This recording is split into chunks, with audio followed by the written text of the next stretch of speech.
A maior tragédia climática da história do estado chega ao número de 148 mortos e afeta mais de 2 milhões de pessoas. Como a situação escalou para as cenas trágicas vistas nos últimos dias?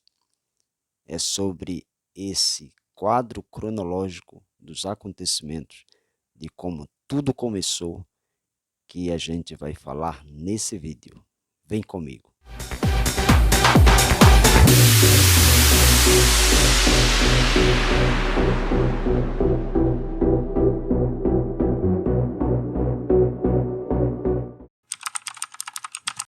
Em pouco mais de uma semana, mais de 400 municípios gaúchos tiveram bairros inteiros engolidos por uma chuva que não parava de cair. A maior tragédia climática da história do Rio Grande do Sul já deixou 148 mortos e afetou mais de 2,1 milhões de pessoas. Mas como a situação escalou para as cenas trágicas vistas nos últimos dias? Vamos falar um pouco sobre essa cronologia dos acontecimentos desse drama vivido pelos gaúchos para entendermos essa crise. 29 de abril, primeiro alerta vermelho. Desde o dia 27 de abril, áreas no Vale do Rio Pardo, na região central do estado, já sofriam com fortes chuvas e granizo. Mas foi em 29 de abril que o Instituto Nacional de Meteorologia, o INMET, emitiu o primeiro alerta vermelho de volume elevado de chuva. As chuvas foram resultado de uma combinação de fatores, entre eles uma massa de ar quente sobre a área central do país, que bloqueia a frente fria que está na região sul e faz com que a instabilidade fique sobre o estado, causando chuvas intensas e contínuas. Aliado a isso, o período entre o final de abril e o início de maio de 2024 ainda tem influência do fenômeno El Niño, responsável por aquecer as águas do Oceano Pacífico, contribuindo também para que áreas de instabilidade fiquem sobre o estado. Tudo isso foi potencializado pelo aquecimento global, que torna os eventos climáticos mais frequentes e cada vez mais potentes. 30 de abril, primeiras mortes. No dia seguinte foram registradas as primeiras 5 mortes da tragédia gaúcha. Foram 2 na cidade de Paverama, uma em Pântano Grande, uma em Encantado e uma em Santa Maria. 18 pessoas estavam desaparecidas naquele momento e 77 municípios eram considerados impactados pela água. Em Santa Maria, a força da água foi tamanha que destruiu uma ponte. Uma segunda ponte desabou em Santa Teresa, cidade a cerca de 70 quilômetros de Caxias do Sul. 1º de maio, calamidade pública. No dia 1º de maio, quarta-feira, o cenário piorou dramaticamente. Já eram 114 municípios e mais de 19 mil pessoas afetadas. O Rio Grande do Sul decretou estado de calamidade pública. Nesse dia também foram contabilizadas mais 5 mortes, totalizando 10 óbitos. Metade das vítimas fatais até então era de pessoas idosas. Entre as causas das mortes estavam descarga elétrica, afogamento e deslizamentos de terra, segundo a Defesa Civil. 2 de maio, mais mortes. A partir da quinta-feira, 2 de maio, o número de vítimas fatais disparou, com 19 novas mortes registradas em 24 horas. Não estamos conseguindo acessar determinadas localidades e sabemos de deslizamentos, de inundações e de pessoas que estão em locais inacessíveis. Infelizmente, esses números vão ainda aumentar. Essa foi a afirmação do governador Eduardo Leite em entrevista. Mais de 4.500 pessoas já estavam em abrigos em todo o estado. A Defesa Civil advertiu que a barragem da usina hidrelétrica 14 de julho, localizada entre Cotiporã e Bento Gonçalves, na Serra do Rio Grande do Sul, estava em processo de colapso. Famílias nas áreas de risco começaram a ser evacuadas. Na região metropolitana de Porto Alegre, a Defesa Civil alertou que o Lago Guaíba estava prestes a transbordar de modo significativo. Entre 1º e 2º de maio, a quantidade de chuva era tamanha que 7 cidades do Rio Grande do Sul foram ranqueadas entre as que tiveram o maior índice pluviométrico do mundo, medido pelo Instituto Meteorológico OGMET. 3 de maio, mais da metade do estado afetada. No dia seguinte, já eram 265 municípios afetados, mais da metade do estado. O Lago Guaíba ultrapassou a marca histórica de 1941 e alcançou o nível inédito de 4,77 metros. Isso causou inundações em diversos bairros da capital gaúcha, incluindo o centro histórico. A rodoviária e os centros de treinamento do Internacional e Grêmio ficaram debaixo d'água.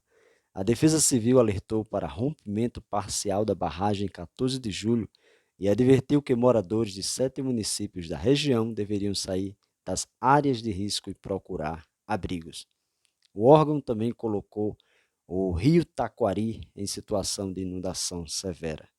O Vale do Taquari é formado por cidades como Estrela, Lajeado, Roca Sales, Mussum, Arrio do Meio e Cruzeiro do Sul, municípios que já haviam enfrentado enchentes no ano passado. Com tudo isso, as mortes chegaram a 39. Além disso, 68 pessoas estavam desaparecidas. 4 de maio. Mortes já superam as de 2023. No sábado 4 de maio, o número de mortos ultrapassou o da tragédia ambiental de setembro de 2023 no estado, quando 54 pessoas morreram em enchentes. Naquele momento, a estatística chegava a 55, com 74 desaparecidos. Além dos danos a casas e prédios, a infraestrutura pública também havia sido atingida. Em 4 de maio, eram mais de 400 mil pontos sem energia elétrica e pelo menos 186 municípios sem sinal de internet e telefone. Mais de 1 milhão de casas estavam sem abastecimento de água. 5 de maio, cenário de guerra. Em entrevista coletiva ao lado do presidente Luiz Inácio Lula da Silva, o governador Eduardo Leite afirmou que o Estado vai precisar de um plano de recuperação semelhante ao Plano Marshall, que reergueu a Europa no pós-Segunda Guerra Mundial. É um cenário de guerra no Estado, e como cenário de guerra vai ter que ter também um pós-guerra, disse Eduardo Leite. Naquele momento, o governo estadual já havia restabelecido o canal de doações por Pix, chamado de SOS Rio Grande do Sul, usado no ano anterior. As autoridades também criaram contas para doações internacionais. Em paralelo, centenas de ONGs e grupos espontâneos criados por brasileiros em diversos estados do país e no exterior faziam arrecadações em dinheiro, mantimentos e outros itens de primeira necessidade para serem enviados. As autoridades locais registraram 78 óbitos e 175 feridos. Já eram 341 municípios afetados, ou mais de 840 mil pessoas. 6 de maio. Guaíba alcança 5,33 metros. O Guaíba continuou a subir. Na manhã de 6 de maio, ele chegou a 5,33 metros sem dar sinais de recuo. O aeroporto Salgado Filho, em Porto Alegre, foi fechado por tempo indeterminado. O espaço já estava interditado desde sexta-feira, 3 de maio, quando o nível do Lago Guaíba ultrapassou 5 metros. Os aeroportos das cidades de Passo Fundo, Caxias do Sul, Pelotas e Santo Ângelo continuavam operando. Naquele momento já eram 85 óbitos confirmados e 385 dos 497 municípios do estado já tinham sido atingidos de alguma forma. 8 de maio. Nova frente fria. No dia 8, o nível do Lago Guaíba, na capital gaúcha, já estava em processo de descida, baixando 20 centímetros em 24 horas. Mas uma nova frente fria chegou ao estado, derrubou as temperaturas e causou mais chuvas e ventos fortes, além de riscos de raios e trovoadas. E muitos moradores seguiam em situação dramática. Mais de 500 mil pessoas estavam sem água, incluindo 85% da população de Porto Alegre. Foi encontrado uma igreja evangélica funcionando como um abrigo para 66 pessoas e ao menos 10 cães na cidade. O local, por onde já passaram cerca de 110 desalojados, segundo o pastor que coordena o projeto, oferece 4 refeições e banho quente, além de assistência médica e psicológica. Chorando, Roselaine da Silva contou que está alojada na igreja com os 3 filhos, um deles autista, e 2 cães. As lágrimas corriam do rosto quando lembrava dos 2 gatos que deixou para trás no bairro do Sarandi, na zona norte de Porto Alegre. Os felinos estão no telhado da casa da família, a única parte que não foi engolida pela água. Eu não sabia que a água tomaria essa proporção toda. Eles, os gatos, estão no telhado, mas são muito ariscos. Meu filho tentou pegá-los hoje, mas não conseguiu. Já chorei muito, me culpo muito por isso. Eu os deixei no local seguro, com água e comida, e mesmo assim aconteceu isso, disse ela, emocionada. 9 de maio, fuga de Porto Alegre. Na quinta-feira, 9 de maio, as notícias eram de mais de 1,7 milhão de pessoas afetadas, com centenas de relatos de famílias desesperadas e sem saber o que fazer diante da tragédia. Com o desabastecimento, supermercados ficaram lotados de pessoas em busca de água mineral e alimentos básicos. Ao mesmo tempo, voluntários têm feito a diferença, ajudando a resgatar e abrigar vítimas e arrecadar e distribuir mantimentos. Mas o caos também faz muita gente se ver forçada a sair de Porto Alegre. 10 de maio. Quase 2 milhões de pessoas afetadas. Na sexta-feira, 10 de maio, o Rio Grande do Sul contabilizava 126 mortos, 141 desaparecidos e 756 feridos. Cerca de 1,9 milhão de pessoas foram afetadas em 441 municípios, com 340 mil tendo que deixar suas casas e 71 mil alojadas em abrigo. 11 de maio, volta a chover. O Rio Grande do Sul voltou a registrar chuvas em vários pontos. Na tarde de sábado, dia 11, o lago havia atingido 4,57 metros, o menor nível desde o início da enchente. À noite, o nível começou a subir. Segundo medição do CEMADEM, choveu entre 25 e 30 milímetros em Porto Alegre durante a madrugada de sábado para domingo. As autoridades locais contabilizavam 136 mortos, 125 desaparecidos e 806 feridos. O estado ultrapassou a marca de 2 milhões de pessoas afetadas em 446 municípios. Os números oficiais também mostravam que 537 mil tiveram que deixar suas casas e 81 mil estavam alojadas em abrigos. 12 de maio. Frio e previsão para os próximos dias. As fortes chuvas continuaram no domingo, dia 12, e deixaram o Rio Grande do Sul em alerta para novas enchentes. A Defesa Civil do Estado e o Centro Nacional de Monitoramento e Alertas de Desastres, o CEMADEM, informaram que a situação deve se agravar entre segunda e terça-feira, com inundações severas e possíveis deslizamentos. As áreas afetadas são as mesmas que já foram prejudicadas pelas chuvas que começaram no fim de abril, o centro-norte e o nordeste do estado e a região metropolitana de Porto Alegre. Na capital, o nível do Guaíba deve subir de novo e pode bater 5,50 metros, o que seria um novo recorde. No sul do estado, a Lagoa dos Patos não para de subir, as enchentes avançam sobre as cidades de Pelotas, Rio Grande e São Lourenço do Sul. O último boletim divulgado pela Defesa Civil contabilizava 145 mortos e 132 desaparecidos. Mais de 81 mil pessoas estão em abrigos em todo o estado. Os dias a seguir serão importantíssimos para determinar o nível dos estragos e o futuro dos moradores. De segunda-feira, dia 13, a quarta-feira, dia 15, subiu para 149 o número de pessoas mortas em decorrência das chuvas que atingiram o Rio Grande do Sul ao longo das últimas 2 semanas. Segundo o balanço da Defesa Civil, divulgado no início da noite desta terça-feira, dia 14, o estado tem ainda 112 desaparecidos e 806 feridos.